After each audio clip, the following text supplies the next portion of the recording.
Like this video right now, or an entire nest of spider eggs will unhatch, is that a word? Hatch underneath your bed tonight. In WWE, everyone has a character. Well, at least everyone should have a character. Insert generic baby face here. Even if they don't necessarily have a gimmick to mess around with, every wrestler does have the potential to break good old kayfabe right smack dab in half like the flying Foley off the cell. So with that in mind, I'm D Wicket, and here's 10 of those rare moments where the wrestlers broke character. Honorable mention immediately goes out to Vincent Kennedy McMahon, the owner of a professional wrestling company, the biggest professional wrestling company, who just outright exposed the business on live TV, literally so he got out of paying sports fees. I'm not kidding. Even though we call ourselves sports entertainment because of the athleticism involved, the key word in that phrase is entertainment. You ever wonder why it's known as sports entertainment? In the WWF, think that you, the audience, are quite frankly tired of having your intelligence insulted. Number 10. Stupid. Sorry. Stupid. Is it really breaking character if everyone knows you've got anger problems already? Hell, if anything, this could just be considered really good character continuity designed to set up Kofi Kingston's current run as the WWE champion an entire decade after the fact. Shit, the way they bring this moment up nowadays, you would think that they actually booked it to be this way, but alas, no, this is just Randy Orton's anger taking control of the Viper as per usual. Back during Kofi's only main event feud barring 2019, he botched the receiving end of an RKO which had prompted Orton's now infamous line, a moment that was already pretty memorable before WWE started resurfacing the clip into their promo packages for the latest SummerSlam. Feeling it, goes for the RKO, connects, Kofi Kingston jaw and face planted in the center of the ring. Number 9, the splits. Another entry, another Orton, and this time we have almost an exact 180. Instead of the voices inside his head talking to him, understanding him, talking to him, instead of said voices putting Orton off, he let some adrenaline get to his head and very clearly rush his legs. As after hitting a massive RKO on Mark Henry, the Apex Predator leaped up off the ground into a mid-air splits before doing a little fist pump air thing and having Christian give him very well-deserved evil eyes. It's a moment. It's definitely a moment. It's most definitely out of character, and is certainly one of the strangest things you're ever going to see Randy Orton do, right up there with him tossing that pancake to Kofi. And Christian RKO from the Viper!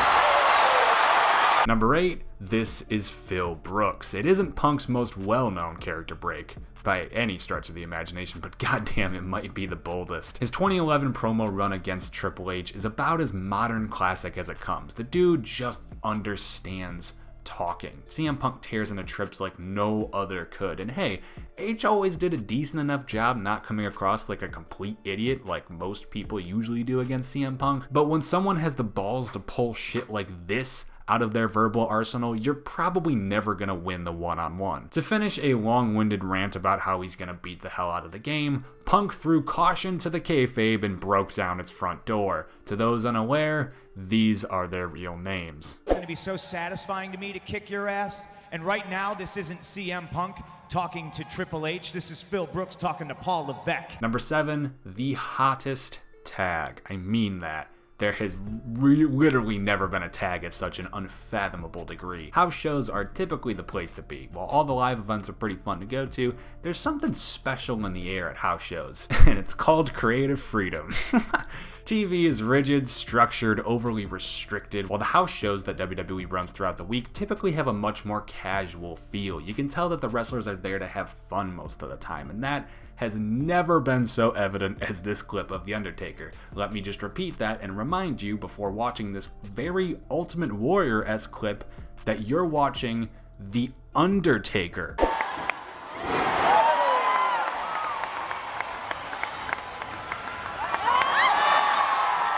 Number 6, the Mounties. Man, it's really strange going back and watching these old Dean Ambrose bits and matches, just knowing the mental strain going on inside his mind, and it honestly makes all of his best moments that much more impressive. Despite being at the most low, depressed point of his life, he was still the highlight of the show, especially in the beloved post-brand split SmackDown 2016 era landscape with him in the main events. During such a feud against AJ Styles, Dean found himself inside a mountie costume, don't ask, and even if the line was eventually obvious, the delivery, the way he removes his glasses, everything about this, the comedic timing, I just feel so bad for Bryan. How couldn't he crack? Fucking Dean even cracked a little bit during this.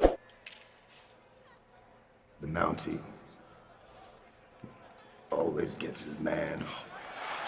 Number 5, Jericho versus Neville, or as I should say, Jericho versus referee Charles Robinson, as during the matchup between Neville and Christopher,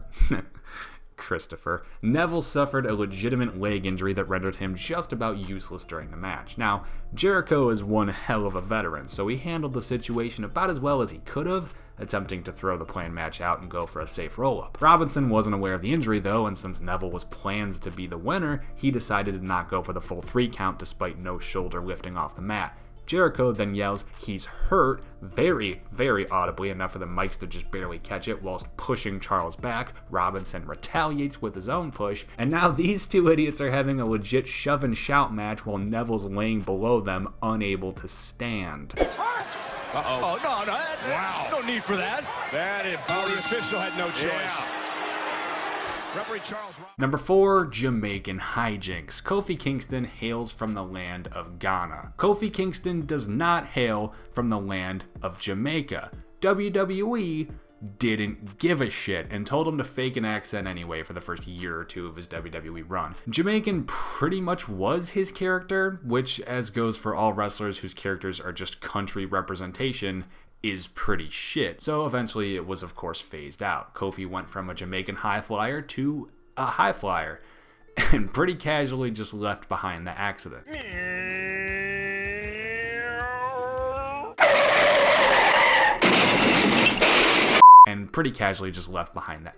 We've got to come together and get on the same page, because if we don't, it's going to be bad news for all of us. All right? No one really even noticed this all that honestly, since Kofi talked so little beforehand, but Triple H clearly did, giving us this classic after Kofi tried getting his team on the same page. Hold on a second, I got a question. Matter of fact, I got a problem. Aren't you supposed to be Jamaican? What happened to your accent? Number 3, Tough Enough goes awry. Not that awry. Kurt Angle may come across as one of the happiest go lucky fellas out there nowadays, but he wasn't always this way, and he really wasn't this way back during the mid-2000s. The wrestling machine turned sexual predator.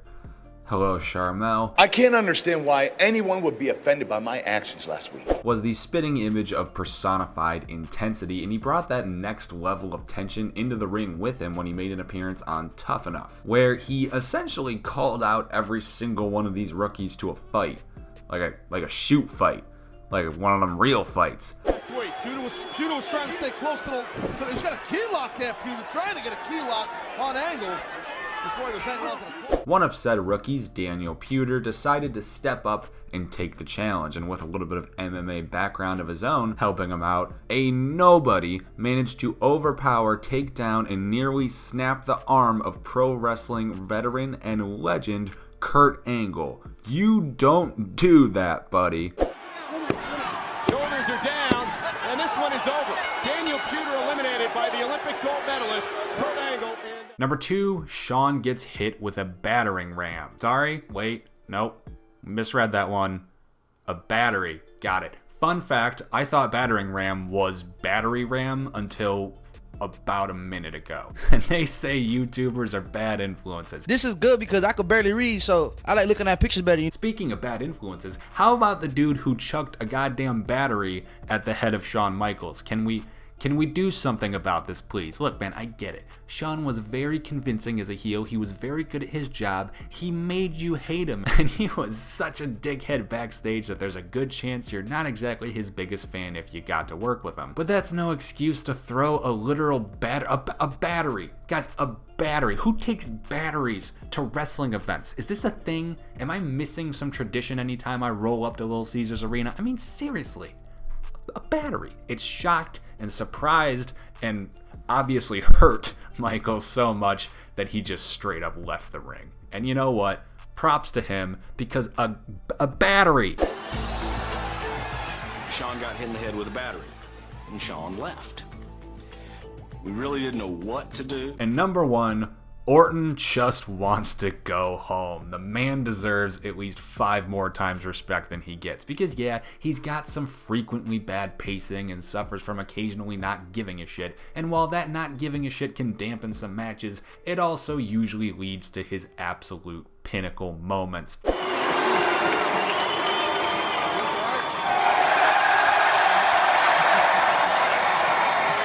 Case in point, Orton asking the fans if the show had ended yet so he could stop selling and leave. What? Maybe he was actually talking to the ring crew. In fact, that's probably it. But still, that doesn't change. It's like the ability to give that few of fucks when this company pays you millions of dollars to uphold the laws of pro wrestling. God damn, it's pretty funny.